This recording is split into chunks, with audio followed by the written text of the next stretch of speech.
Hey, so this is the Drunkalogs, a podcast about addiction and recovery in which each guest shares their version of how it was, what happened, and how it is now, and then endures a half-hour Q&A at the hands of your host, Nick Morton. My next guest hails from Lewiston Auburn, Maine, where he sat on the city council and where his entrepreneurial spirit gave birth to the Lewiston Auburn Film Festival and the Lewiston Auburn magazine, before his meteoric rise was undone by alcoholism and porn addiction. He is the author of the memoir, The Addiction Nobody Talks About, and the upcoming book, He's a Porn Addict, Now What? He reached out to me through the podcast and phones in here from Maine and shares a pretty inspiring story of incomprehensible demoralization and recovery. Won't you please welcome Joshua Shea? It's been an interesting ride. Right. Positive or negative, I can't say it hasn't been interesting. Uh-huh. I basically had to deal with a Jekyll and Hyde kind of upbringing when I was a kid. My parents were elementary school teachers Right. who had horrible upbringings, so they raised my brother and I in the 1980s. Right. Pretty much like it was 1955, because I think that's what they wished had happened to them. Right. What they didn't know what was happening, though, is when they went off to school and they dropped my brother and I off at the babysitter's house, that was really a house of horrors. Right. There was sexual abuse, there was emotional abuse, some physical abuse, definitely mental abuse. That was happening to you kids. That was while you were happening to there. the kids who were there. Yeah, me and usually two or three other kids at the same time were there. Right. And You never said anything to your parents about it? I tried once on a very benign type of thing. She threatened us a lot, and being a little kid, I believed her. One day that there was a show on PBS I wanted to watch. It was an adaptation of the children's book, Five Chinese Brothers, which was my favorite book as a kid. And my mother asked her if she would put it on for us. Right. And she said, yeah, sure. And she never did. So I told my mother that night, Gene didn't put on the movie for the show for us. We didn't get to see it. So my mother mentioned the next day to her, Josh was disappointed he didn't get to see the show. And she was very conciliatory. Oh, I forgot. I'm so sorry. I'll look if it's going to be on again. And then my mother left for the day, and she just did a 180, and it was like, you go straight to the back room, which I had to go there. The door shut. It was completely black. I was left there for a couple hours, which wasn't a strange thing. The next couple days, I was persona non grata. Right. To ever say anything bad about her to my mother, I was scared to death what was going to happen to me. So I just learned, keep my mouth shut. And none of the other kids complained to their parents? Not that I know of. Right. Nothing ever changed. Nothing ever happened. Some kids came and went. Right. I don't know what the circumstances of that was, because I was young myself, but I witnessed a lot more drama and a lot more abuse than I recall happening to me. Right. It probably happened to me, but my therapist and I have stopped digging because we pretty much have figured out what went on there. Right. And we don't need to keep adding to it. But it was sexually inappropriate.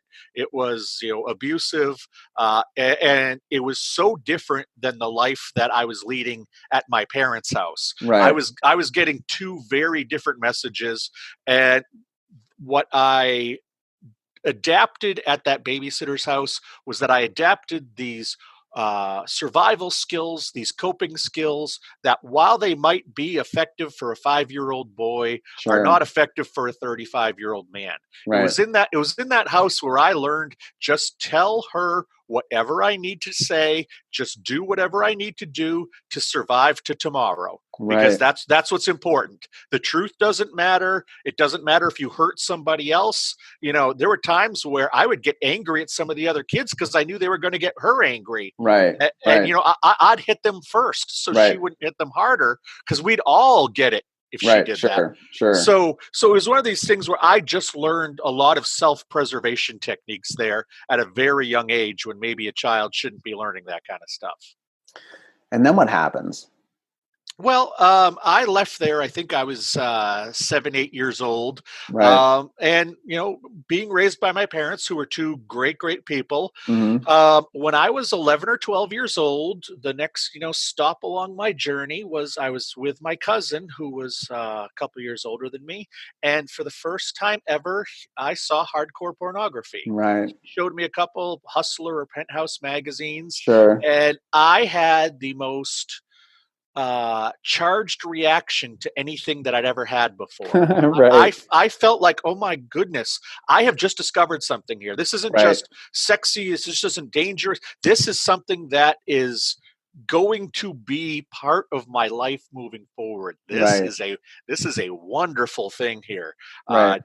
And I didn't see hardcore porn again for several years. Right. When I was 14 years old, I was at a wedding, and for the first time ever, I got drunk. Hmm. I had the exact same reaction to Right. getting drunk as I did to that pornography. So Sure. when people say to me, how long did it take you to become an addict? 15 to 20 seconds. Right. And when people say to me, porn addiction isn't really a thing, I say, well, if porn addiction isn't a thing, alcoholism isn't a thing. Right. Because I had the exact same initial reaction to Right. both things, and my use of them straight up until I got into recovery was almost exactly the same as well, and why I used. It was just, they were both my go to get out of the day, escape your real life coping mechanisms. It's why everybody drinks or why anybody looks at porn. Sure.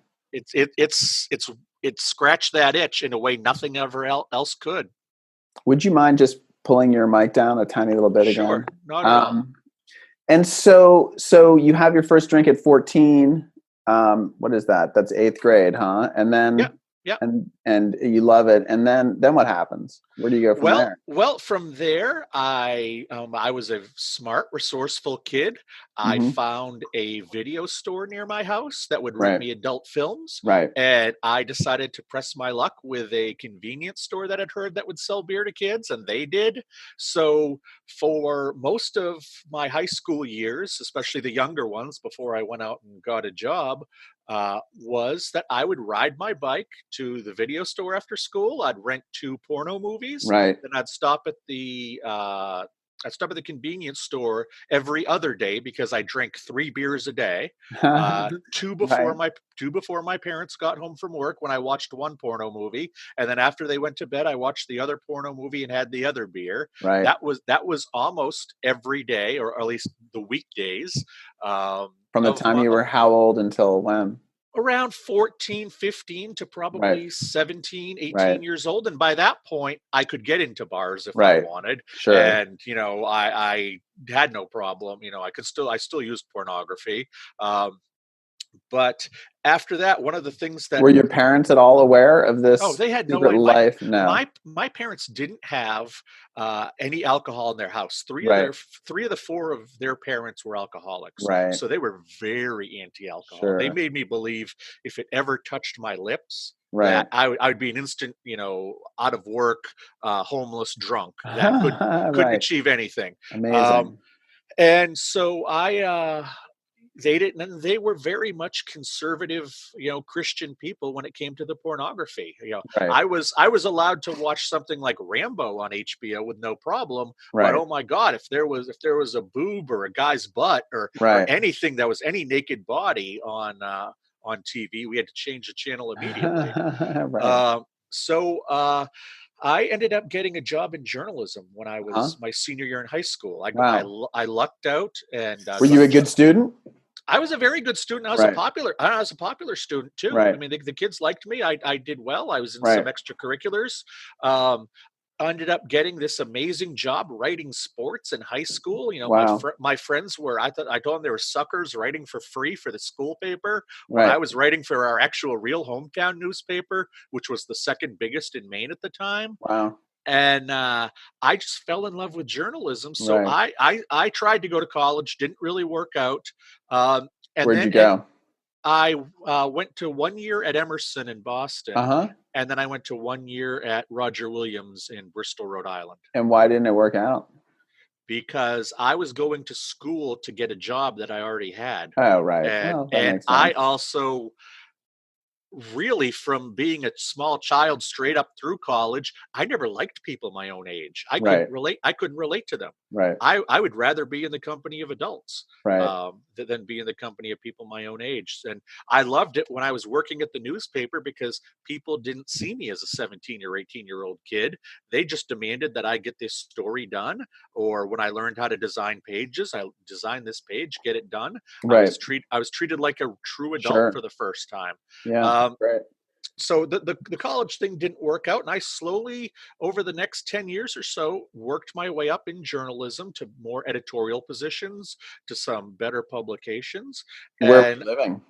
I lived in Portland, Maine. I lived back here where I am now in Lewiston, Maine. For 6 months I lived in Tokyo. I had a job Uh-huh. there for a little bit. Right. um, and then, when I was in Portland, Maine, I ended up meeting my wife, or the Uh-huh. woman who would become my wife. Right.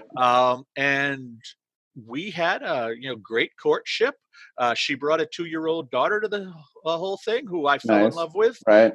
So we ended up getting married and buying a house and Right. two cars, and everything was fairly normal on the outside. She could see that I had a bit of a drinking problem, Right. but sort of took the point of view of, as long as it's at home and you're Right. not out there driving, I'm not going to be too lectury about it. And what did it look like at that point, your drinking problem?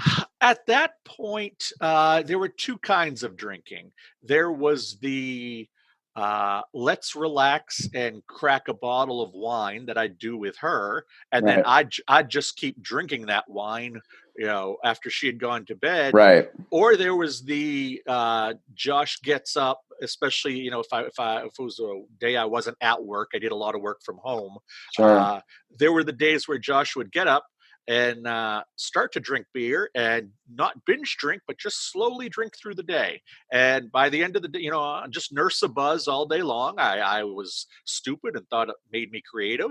Right. Uh, Totally. uh, yeah. And I also, in my mid 20s, I went through, or I finally recognized that I was having a lot of ups and downs, and was diagnosed with bipolar disorder. Oh, wow. And Interesting. so that slowed my drinking for a little while.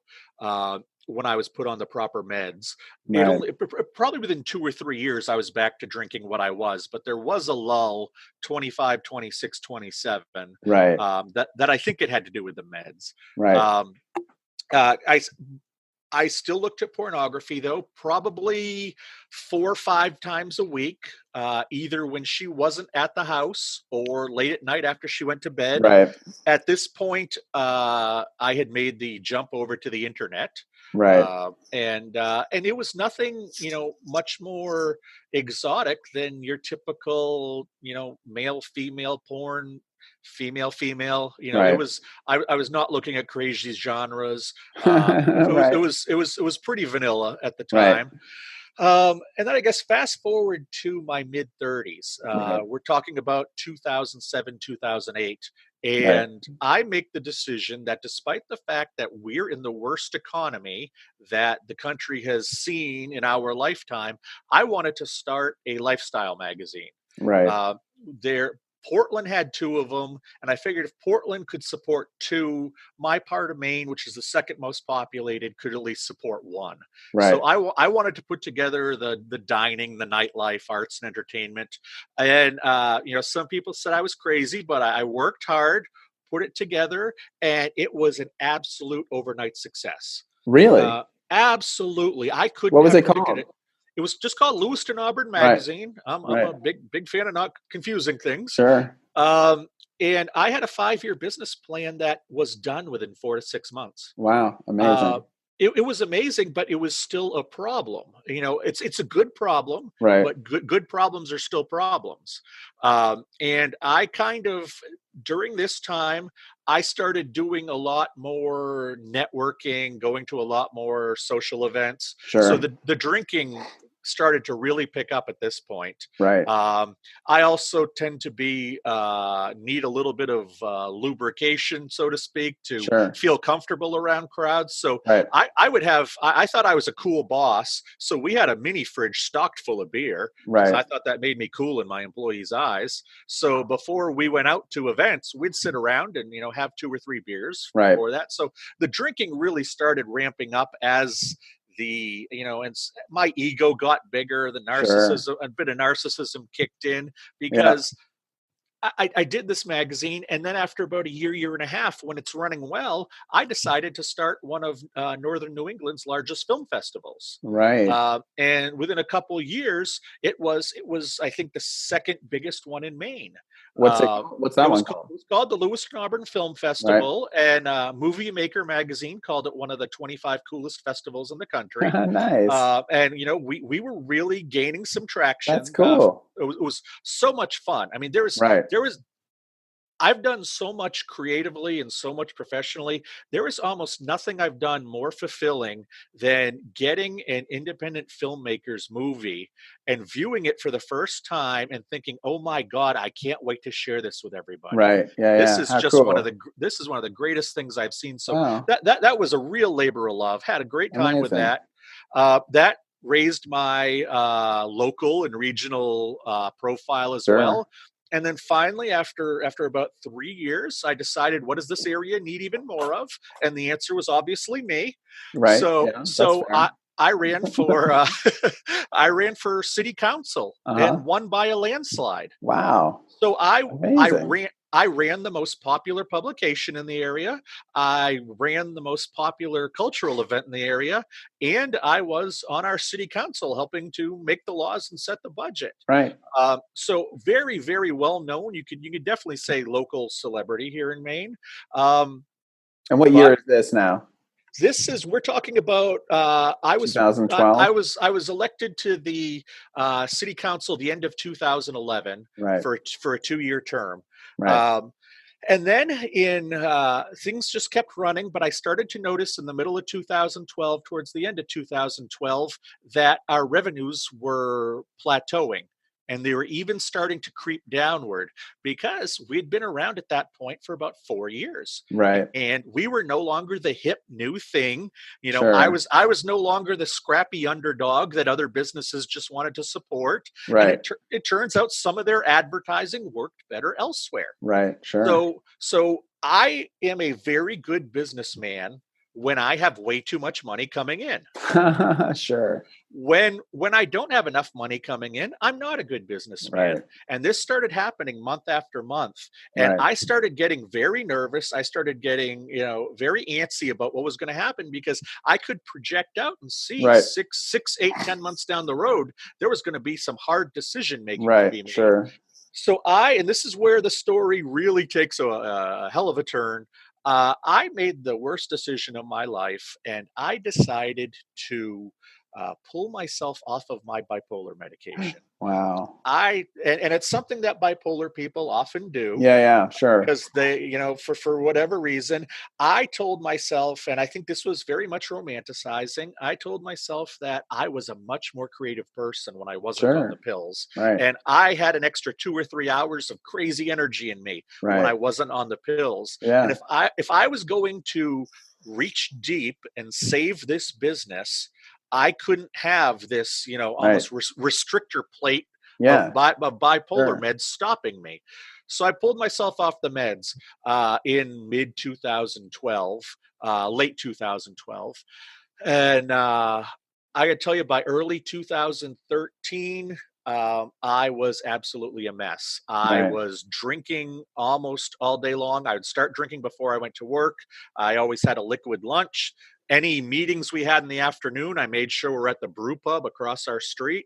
Right. And I also I made the move over from drinking beer or wine in the evening to drinking Red Bull and tequila. Right. And I had never drank hard before, but I needed that extra kick in me. Sure. Late at night. The pornography also escalated. I went from just looking at video clips on a screen to actually going into chat rooms. Right. And I figured out how to maneuver chat rooms so it looked like the women were talking to a good-looking younger guy. Right. And I basically created a game for myself where I would try to get them to take off their clothes and Right. masturbate for Right. me. Sure. And that was because, you know, I had my business falling apart.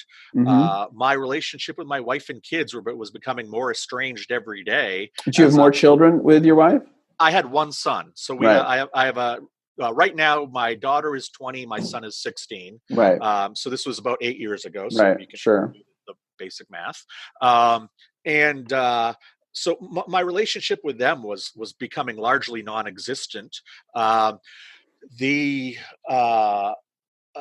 addictions were also causing me to not necessarily care about my appearance. I was probably Right. showering every 4 or 5 days. Right. And for the first time ever, I started getting these weird little memories happening of things that happened when I was a kid at Right. that babysitter's house. Oh, And wow. I had mostly forgot about all of that. Right. So Interesting. for the first time, this starts popping up. So I'm really just a total mess at this point. Right. So I go online and I start doing this with these women. And I didn't want to talk to a woman who would just flash me real Right. fast. Sure.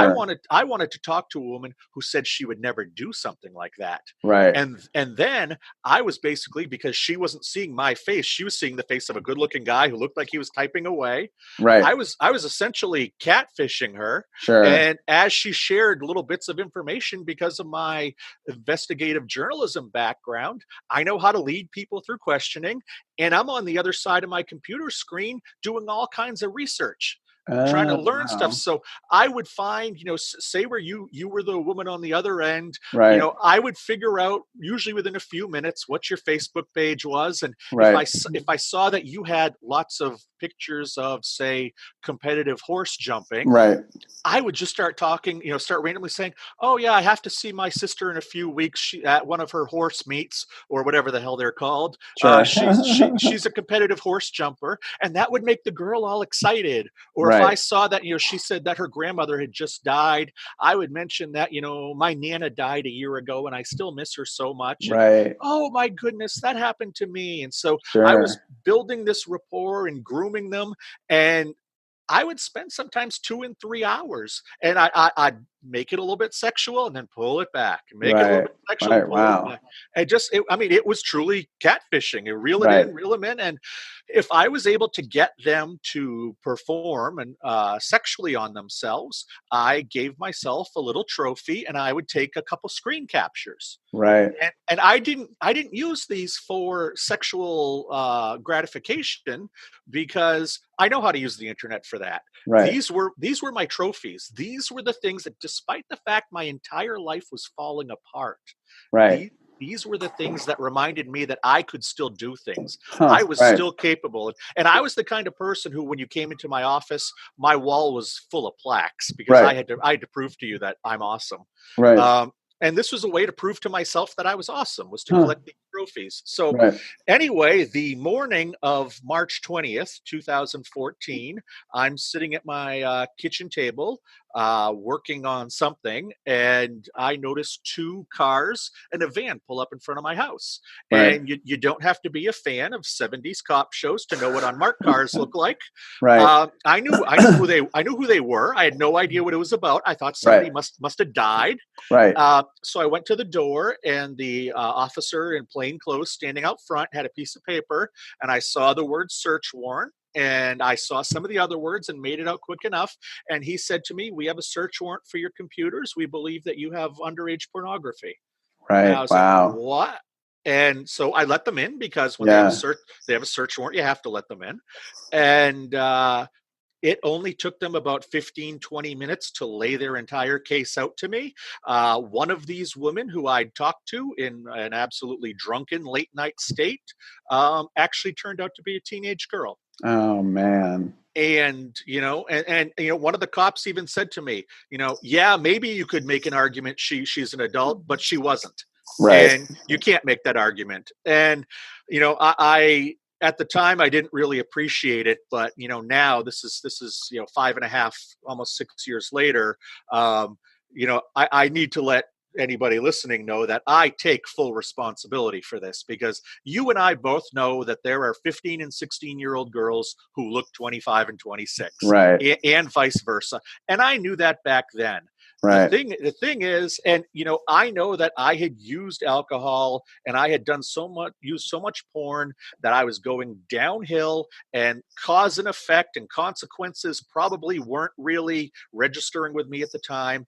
But that all happened because I pulled myself off of my bipolar medication. right. And I made the conscious decision to pull myself off of my Sure. bipolar medication. So, I don't want it to sound like I minimize what I did or I rationalize what I did. Doing this to this girl was absolutely horrible. Doing it to any woman of any Right. age is absolutely horrible, even more so when it's a teenage girl. So I never tried to pretend I didn't do it, because they Right. full Sure. out explained it to me. I Right. couldn't say no.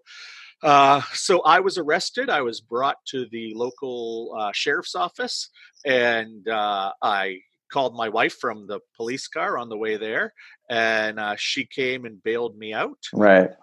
And then when we got back to my house, there was already a TV news van there. Oh man. And for the next 3-4 days, I was the top story in Maine. Sure. Wow. And and it was 2 years of time between arrest and between sentencing. I ended up doing 6 months. Right.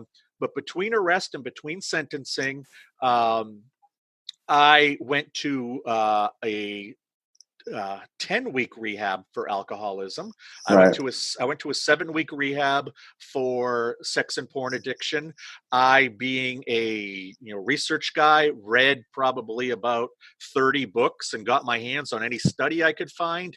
And then I did hundreds and hundreds of hours with a magnificent therapist here with me. Right. And ironically, by the time I had to go to jail in January of 2016, I was the healthiest version of myself I'd ever been. Well, that's good. Yeah, and when I was in jail, I met so many men who they were there for drug use. Right. They were there for domestic abuse. Right. They were, or robbery. And what I found was more than half of them had either sex or porn addiction issues. And Sure. a lot of these guys would come talk to me about it, because they knew why I was there, and Right. they knew that I had gone through recovery. And what I found crazy was that they were more embarrassed and more ashamed of the fact they looked at too much porn, or the Right. fact that they had been with hundreds of women and couldn't explain why, Right. than they were of any heroin use, than they were of any Right. they were more embarrassed that they had sex with their girlfriend's friends than that they beat their girlfriend. Right. Right. It was just so telling to me. So in What jail was what do you think is the root of that? I think the problem is that as a society, we can't talk about sex and pornography yet. Right. We Sure. still can't. No, And true. so if we're not able to talk about sex and pornography, how are we ever going to be able to talk about sex and pornography addiction?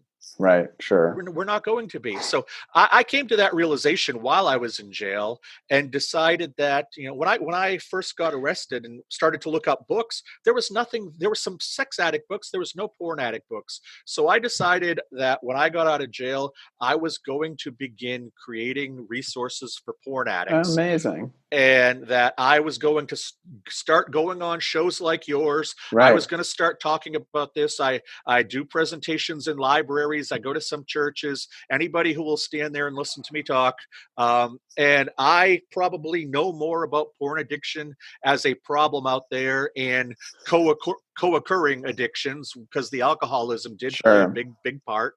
I blamed my porn addiction on alcoholism for most of my time. So now I'm just out there trying to spread the word. Before we get to spreading the word, because I do want to hear about that, but I have a couple questions. Like, first, when did you go back on your meds? I went back on my meds 2 days after I was arrested, because that was as early as I could get to my doctor to. And how did you determine that was a crucial thing for you to do? because I had pulled myself off of my meds once about 5 years earlier, and that didn't end well either. What happened that time? I got my bipolar became rapid cycling, Right, and the highs were higher than ever before, the lows were lower than ever right, before, right, and right. my wife essentially saw me become a blithering idiot of a man. And she Um, was like, "Get back on your meds." yeah, yeah. And as a matter of fact, in the days before I was arrested, she started questioning me if I was off my meds for the first And time. how long had you been off your meds by the time you got arrested? I think about 8 months. 8 months. So she didn't. It didn't. But because you were so medicated with I booze, probably too, Right, that it was exactly. hard to And she see. never saw me because Right. I You worked were 80 working all the hours a week. time. And so then, at what point do you decide I've got a drinking problem? The day after I was arrested, I went to see my lawyer for the first time. Right. I brought my father, who was a friend of his, and I brought my wife. Right. And the first question he said was, "Is this a sentencing game or a litigation game?" And I said, "It's a sentencing game." He Right. said, "Okay, well, do you have any drug or alcohol problems?" And I said, "No, I do not." And my wife and my father both laughed, and they said, "He has a big drinking problem." That's amazing. That's Yeah, and amazing that you're in jail. You've just gotten out of jail, and you're like, no, I don't have a problem. nope, nope, nope. I don't have a problem Wow. because I'm not that, Bugs Bunny cartoon character guy laying in the street with the Sure. bottle with Yeah. two Yeah. X's on him. Right. Yeah. Yeah. I'm not the stereotypical drunk in my head. That's amazing. So, So, how do so you I, s- react? well, so I said, I'm not in. They say no. He's in. My lawyer goes, okay. I've seen this plenty of times. He says, we're going to get you into a treatment facility. That's going to be the first thing that we Right. do. And that And will theoretically mitigate your sentencing a little bit. Like well, it's a defense tool in and that way. the next thing I said was, yeah, if I get some certificate and that's going to keep me out of jail, let's do it. And Right. the lawyer said, no, no, stop right there. Listen to me. You may go to jail for 3 months. You may go to jail for 3 years. Right. You may have uh, probation for 3 years. You may have probation for 10 years. But here's the thing: one day, all of this legal stuff is going to be over, and you're still going to have to live with yourself. Man, that Do is you, how did you possibly hire such a wise lawyer? That's amazing. he played ping pong at nights with my father. That's just like it's such a beautiful thing for him to say in that I'd never moment. met the guy before, so I agreed. It didn't completely click then, but then I realized I played that in my head for the next week before I left, and then when I finally got I went to Palm Springs, and when I got there, it took probably 5 or 6 days for me to let it Was that Betty sink in. Ford out there? No, I did go to a couple 12-step meetings there, but I went to this small Right. place called Spencer Recovery that Hmm. was one of the few places that my insurance would cover 85% of. Sure. That's a good reason. And I wanted to be near LA because my brother works there in the entertainment industry. Oh, nice. Um, What does he do? he right now he is executive producing and show running for Discovery Networks. Oh, how great. Wow, Yeah, cool. he does all those crazy "my brother was a killer just like me" movies. He's going to do Uh, one on you. exactly. That would be a lot of fun. And anyway, after about 5 6 days, it dawns on me sitting there. These guys are talking about me. Wow. Yeah. This Sure. stereotypical drunk I had in my head. This is not the real thing. I'm Right. the real thing. I'm Yeah. exactly the person they're talking about here. Totally. And I've been an alcoholic since I was 14 years old. Right. Wow. Amazing. So I thought it would be like, Sandra Bullock, and I'd be there for 28 days and I'd get my little certificate and I'd come home and show the judge and say, aren't you proud of me? As I mentioned, I was there for 10 weeks because I really needed it to start Yeah. to unravel, who I was. Towards the end of my time there, my caseworker had me meet off campus with a certified sex addiction therapist because even at that point, I was blaming the pornography on the drinking. Right. And did you have access to pornography when you're in rehab? No, I did not. No. Right. I did not. And but everything was still such a shock to my system that I Sure. wasn't craving it Yeah. Yeah. because I was just worried about going to jail. Yeah. Yeah. But I met with this CSAT, and he helped me understand that those memories I was having, which were more specifically about the physical and sexual abuse that happened, those memories happened to me when I was at the most scared point of my life. I was Right. terrified as a child, and I had only ever been that terrified again when my business started falling apart Right. and when my relationships with my family started falling apart. Sure. And I could see I was going downhill and could see that I probably something bad was going to happen to me. So that's when these memories started popping up, because I was essentially reverting back to being a little kid and needing Sure. to use those same defense mechanisms. Yeah. And he helped me understand that, I used pornography the exact same way I used alcohol. Right. And so when I came home after that, I was home for a few months. I deep therapy with my therapist here, and we decided after a while, and my lawyer was completely for it, that I would go off to Texas and be part of a sex and pornography program they had there just outside of Dallas. And how long were you there for? 7 weeks. 7 weeks. Cool. Yeah. 7 weeks. And I would have loved to stay longer, but that's all my insurance would cover. And Sure. I'd already earned my certificate at that point. But, rehab for me was the most eye-opening experience of my life. It was the first time that I was ever allowed to be me. Right. I wasn't. Amazing. Yeah, I true. wasn't get that. playing. I wasn't playing Right. father or son. I wasn't pretending to be a magazine editor or a film festival curator. I could just be myself because everyone around me was equally as flawed, Right. and I could let them be themselves. Yeah. And that's truly, they teach you a heck of a lot of stuff, and it's very important there. But I think the most therapeutic thing about inpatient rehab is that you get to sit around with a bunch of other very flawed people in a safe space and in a non-judgmental space and get to know each other. Right. That was the magic. Amazing. And so then how was jail? Jail was, it sucked. It's jail. It was boring. But keep in mind, I live in a very non-violent state of Maine. Right. I was put because I was given several tests to determine if I was any chance of reoffending. And Right. on most tests, I got the lowest scores or I didn't score. I Right. took the static 99, which is the famous one in California. You're scored from 1 to 100, and I scored a 1. Right. So essentially, I scored the same as you would. Right. Right. That I got so I was at no risk of recidivism. So they put me into minimum security, but Right. because it was a sexually based offense, they also put me in protective custody. Oh, right. So minimum security protective custody in a Maine jail is not really a scary place. Right. Everybody there just wanted to do their time. They were either waiting for sentencing to Right. go off to state prison. Because in Maine, if you're sentenced for less than 9 months, it's county jail. Right. If you're sentenced for more than 9 months, it's state prison. Right. Right.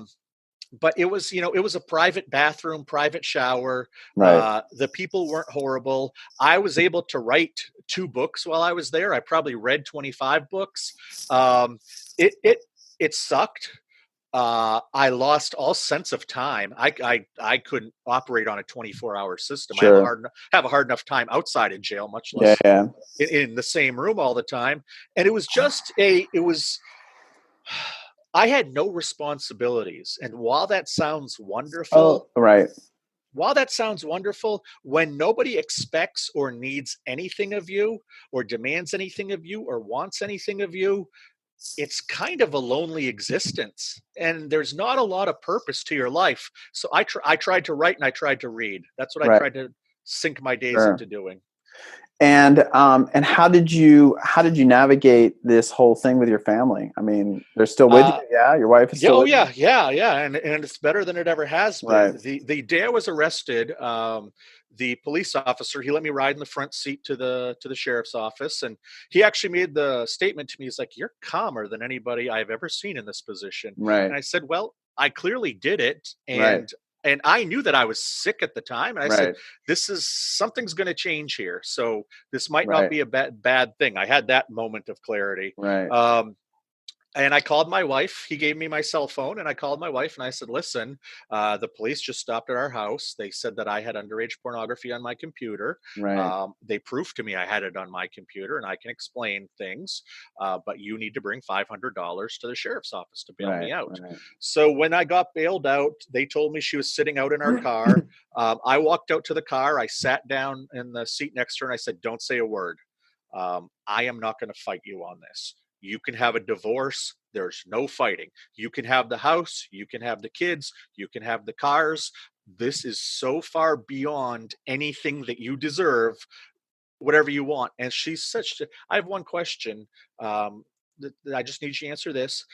Did it involve little kids? And I was like, oh no. Right. It was a teenage girl Right. Right. who, you can make an argument didn't look like one. And Right. she's like, okay, well, she says, well, we've known you've been very sick for a long time. Right. And let's figure out what's going to happen. Let's just take this day to day right now. Right.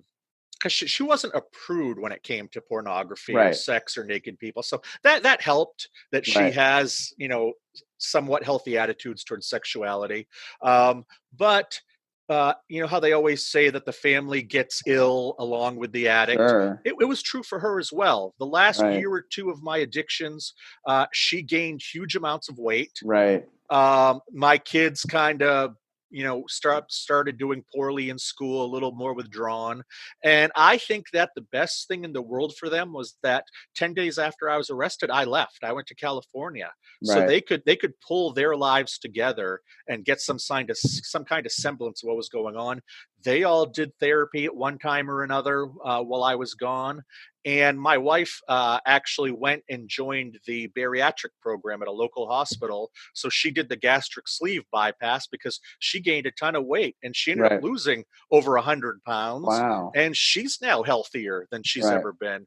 So it's a miracle because I've seen that I'm a little bit more the exception than the rule, which is Sure. part of the reason that I'm doing this, Right. is to urge women to just take a step back before you react and survey the situation, talk to a professional or two.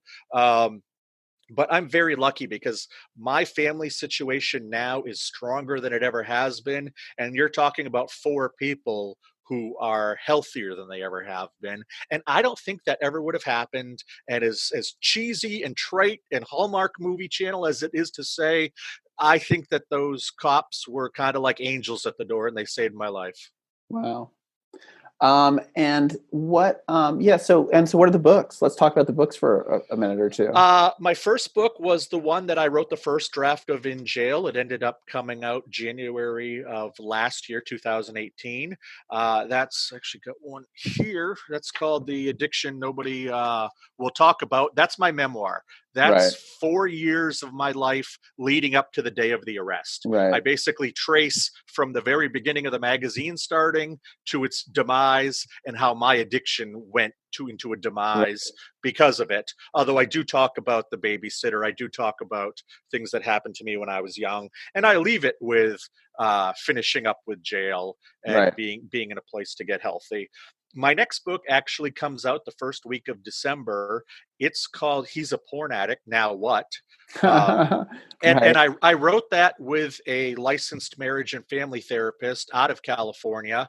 And what we tried to do was to create a resource for the partners of porn addicts. Right. Notably, it's, most of the time it's men. Right. So this book is for the female partner of the addict, Right. although it could be for the male partner of a female addict or Sure. same-sex Whatever. situation, Sure. doesn't matter. But basically, we tackled the 60 questions or so that he gets asked the most in therapy. Right. And what struck me as most surprising about this journey is I launched a website called Recovering Porn Addict, which was just supposed to market my book when it came out. After my book came out, I started getting a ton of email, but it was half from addicts and half from the partners of addicts. Right. And they were asking me questions because I had the addict point of view. Right. And I knew what happens from the addict side of things. And Tony, who was the professional, and the expert in our book, he was telling me the story before we started the book, that he sits in these therapy sessions with couples, and inevitably either the addict or the wife says, well, you don't know how I feel because you've never been through this. And Right. when I'm doing this and I'm talking to people like you, or I'm in a library giving a presentation, I've always felt weird about giving any, quote unquote medical advice, because I don't have the schooling for that. Right. So what we thought of was, let's take his expert experience dealing with thousands of couples, and let's take my addict experience going through it firsthand, and let's combine and answer these questions for women, and hopefully this can be a resource for them, because even less than resources for porn addicts, there's no resources for the wives of porn addicts. Sure. And how do you stay sober these days, both from a porn perspective and a alcohol perspective? I'll tell you, porn is easier because I write about it a lot. Right. I come on shows like yours. I give presentations, and I just don't feel the pull towards pornography that I do as much. And it's dissipating, but I do as much as alcohol. I still have dreams about alcohol. Right. How long have you been sober? I've been sober 5.5 years from both. 5.5 years, right. 5.5 years from both. You go to meetings for either addiction? I went to Alcoholics Anonymous for about 3 years. I went to Sex Addicts Anonymous for about a year. Right. But I felt like they had reached their maximum for me. Right. And my personality type, I loved recovery meetings in California. I hate them in Maine. That's interesting because I have a friend in Maine who a couple friends who've gone through some recovery issues, and they've had similar reaction where it's like they just haven't found the community there, whereas the community in Los Angeles is so so vibrant and so interesting and so engaging that you can't, you're like, why would I sometimes, when I think of going out, and not staying sober, I'm like, no, but I couldn't give up this amazing thing that I'm a part of out here. Well, and that was one of the things that kept me in Palm Springs. If I could go to 12-step groups with older gay men who are veterans of the film industry, that was just the best time, hearing stories and learning from them. Right. And there's wisdom. There's a lot of wisdom and love and not being judged. It would, Palm Springs, if I could move anywhere in the world, I'd move to Palm Springs. Nice. Because it was such a wonderful, transformative place for me. And in Maine here, especially I found it in Maine, there are 5 Sex Addicts Anonymous meetings a week in the entire state. Wow. And there's only one in my town in the entire week. I would have to drive to Portland, which is about an hour each way, if I wanted to go to another one. Huh. So that kind of fell by the wayside. Right. And as far as Alcoholics Anonymous goes, I just found that it felt like it wasn't conducive to my therapy and figuring out my trauma, to be sitting in these rooms where there were clearly still dry drunks. Right. There were people who, after 10, 15, 20 years, were still white knuckling it every day. Right. And I don't white knuckle it now as nearly as much as I did, because I went and I worked on the trauma. And I found that in working on the trauma, it actually makes not engaging in the addictions much easier. Sure. So there are times where I now still have to watch football on Sundays by myself because I can't go out with friends, because that was a big drinking time to me. If I go to an airport, I have to make sure that there's no bar across from my gate, because for 25 years, I wasn't sober in an airport. Sure. No, I still I drank in every airport, but I definitely don't miss it. Just because you drink, you get on the plane, you fly, you land, and then you feel like shit. Oh, absolutely, absolutely. And if you wanted a beer on the plane, it was like $11. Right. And it absolutely was miserable, traveling and drinking. But that was my routine. And what's funny is I didn't even realize that was my routine until I left to go to that second rehab. I was flying out of Portland, Maine, and I hadn't been on a plane since I got home from California. So I got into the airport in Portland, found my gate, and it's right across from a brew pub. Sure. And it was just like, and I followed the piece of advice that one of my counselors gave me at the first rehab that has always been my go-to. And it's just stand up and go sit over there. Right. And whenever you feel like you're going to whenever you feel like there's a problem, just stand up and go sit over there and Right. keep doing that until it stops, because eventually you'll be far enough away from the problem. Right. Smart feet. Yeah, I like that a lot. So, it's something where I don't wish that I could go back to pornography at all. I sort of wish that I could be the normal drinker that's out Right. there. Sure. I miss the taste of beer. I miss being out with friends. I miss Sure. having a good time. I can be around friends who aren't drinking, but I don't have a good time with it at all. Right. And drunk people are actually, it turns out they really are annoying. They're so annoying. Oh, absolutely. And, I wasn't. I was clever and fun, but the rest of them all were. Right. Of course. The rest of them all were. And yeah, so it's one of those things where it did cause me to have to create lifestyle changes. But I went through the cognitive behavioral therapy early on and, Right. went through the whole routine of what's my next decision? What are the possible outcomes? Okay, Right. I make this decision. What happened here? Could it have been better? And you just do that enough times again and again that it becomes muscle memory. Right. Yeah. I went and saw the movie Parasite the other day. Oh yeah. And I left, and my son makes a funny joke to me as we're leaving, and he says to me, "I was kind of disappointed that nobody was naked in it," and because he's a 16-year-old boy. Sure. And I said, you know what? I actually didn't even notice, and that's huge. That's huge for me because I was the kind of person where I would go to the movies, and if there was a attractive actress, I would, okay, who is this? Okay, when I get home, I'm jumping on one of those websites. See if I can find her naked. And find if I see if I can find her naked in a movie. And that doesn't happen to me anymore. Right. I taught myself not to have that behavior anymore, and I've taught myself not to have a lot of others. But I'm not stupid enough to think that I could ever drink again. I know what would happen. I know that I could drink responsibly for a year or two, Right. and then I couldn't. And then it would be a very bad scene. So I'm not ever going to tempt myself. I have gone so far at this point. I'm such a stats geek that by this point, if I had a drink right now, I would be 50 years old the next time I had this much sobriety behind me. Right. Yeah. And yeah, I'm not going to wait that long. I don't want to have to go through that again. So when I'm 50 years old, I want to be at 11 years, damn it. Right. You're right. Or whatever it was. But yeah, so it's always something I'm going to battle. I think that it helps doing shows like this. It helps talking about it. It helps going out and feeling like I'm giving back and doing something positive. Sure. But it's especially with the alcohol, it's a little bit lonelier. And how did you find this podcast? I was looking on iTunes. I did 1,000,001 porn podcasts. Right. When my first book came out. Right. And nobody ever wanted to focus on the trauma. Nobody ever wanted to focus on the alcohol. Nobody ever wanted my real story. I shouldn't say nobody. A lot of people didn't want the full story. They wanted to know about porn addiction and the porn use.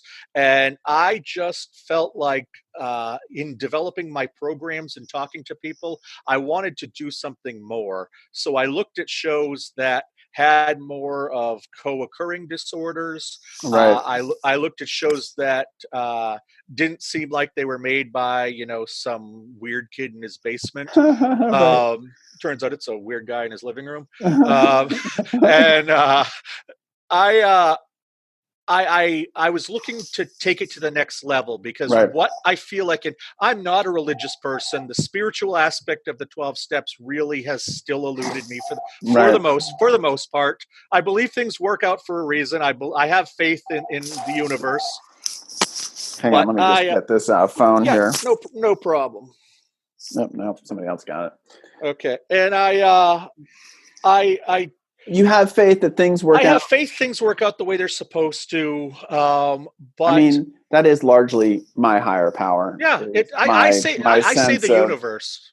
my sense of not being in control. Right. Something I else just is say in it's the control. universe. Yeah, Right. it's the universe, and they're running the show. And the universe is a lot like the Force in Star Wars. It just kind of balances everything out, and Sure. really doesn't give that much of a personal care about you. Totally. And but what I've noticed in the last year or so, as I've done more shows, as I've been writing, as I've been making appearances, is that the other side of my business, I do a lot of ghost writing and a lot Right. of freelance writing from home. I'm lucky as a addict that way that I can still have a life of writing. But I'm spending so much time on this porn addiction thing because it feels like my calling now. I don't Right. know what it's like to be called to Jesus or to be a preacher, but I just have this feeling in me that I'm supposed to tell everybody this story. And, I'm not going to get rich off these books. And Right. I don't know where I'm going to go with this, but I need to spread my message to the biggest possible audience. I need to figure out how I can move forward and make this the centerpiece of my life, including vocationally, because it just means so much to me to be sharing this information. Well, Josh, thank you. I mean, I really appreciate it, and I agree with you. I mean, I think that as I've gotten deeper into my own recovery and come to recognize that I too suffer trauma. It's not extreme, but it is my own trauma that Right. I carry with me, and that that I revert to my 7-year-old self in all kinds of ways all the time, and whether I'm treating that manic little boy with booze or shopping or porn or whatever it is that same sense of unease that I want to be relieved of, and I think having people like you share their story and help other people understand that you can be addicted to something as shameful as porn and still not be a monster is something that the world needs to hear. So thank you for coming on the show. I really appreciate it. Thank you. I appreciate you having me. And all I want to leave people with is my one message that if you're listening and you think you're an addict of any kind, go get some help, or at least go find the baseline of where you are. Because for 99.8% of my addiction, I never could have gone to the place I went. But I got so sick I did. And if I can go there, anybody can. So thank you very much for giving me the time. A lot of people are still scared to death to talk about this, but the only way we're going to fix this in society is if we do. Awesome.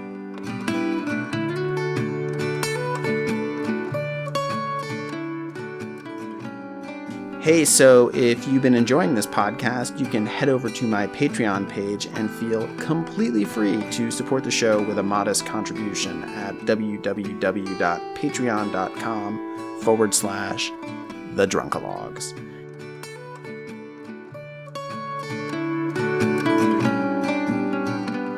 The Drunkalogs cover art is designed and created by John DeManil, and the Drunkalogs theme song is composed and performed by Stephen Stout. I am Nick Morton.